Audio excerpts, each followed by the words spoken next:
കുവൈറ്റിൻ്റെ സ്വന്തം ഷോപ്പിംഗ് ഫെസ്റ്റിവലായ യഹലയുടെ ഭാഗമായിട്ടുള്ള drone show ഈ കഴിഞ്ഞ ഫെബ്രുവരി 2-ാം തീയതി അൽ ഷഹീദ് പാർക്കിൽ വെച്ച് നടത്തുന്നുണ്ടായിരുന്നു. അപ്പം ഞങ്ങളും അത് കാണാൻ വേണ്ടിയിട്ട് പോയിട്ടുണ്ടായിരുന്നു.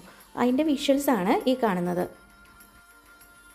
ഈ ഡ്രോൺ ഷോ കാണാൻ മാത്രം അന്ന് ആ പാർക്കിൽ 78,692 വിസിറ്റേഴ്സാണ് വന്നത്. അൽ ഷഹീദ് പാർക്ക് കുവൈറ്റ് സിറ്റിയിലാണുള്ളത്. ഏകദേശം 78.5 ഏക്കറോളം വിസ്തൃതിയിൽ ഉള്ള ഒരു പാർക്കാണിത്. ഇതിൻ്റെ അകത്ത് ഗാർഡൻ, മ്യൂസിയം, എക്സിബിഷൻ ഹാളുകൾ, ഔട്ട്ഡോർ തിയേറ്റേഴ്സ് എല്ലാം ഇൻക്ലൂഡഡ് ആണ്. യാഹലയുടെ ഭാഗമായിട്ട് ഒരുപാട് ഇവൻറ്റ്സ് ഈ മാസം കുവൈറ്റിലുണ്ട്. ഇതെല്ലാം അവരുടെ ഒഫീഷ്യൽ ഇൻസ്റ്റാഗ്രാം അക്കൗണ്ടിൽ അവർ അപ്ഡേറ്റ് ചെയ്യുന്നുമുണ്ട്. അത് നോക്കി നമുക്ക് അതനുസരിച്ച് പ്രോഗ്രാം കാണാനൊക്കെ ആയിട്ട് പോകാൻ പറ്റും.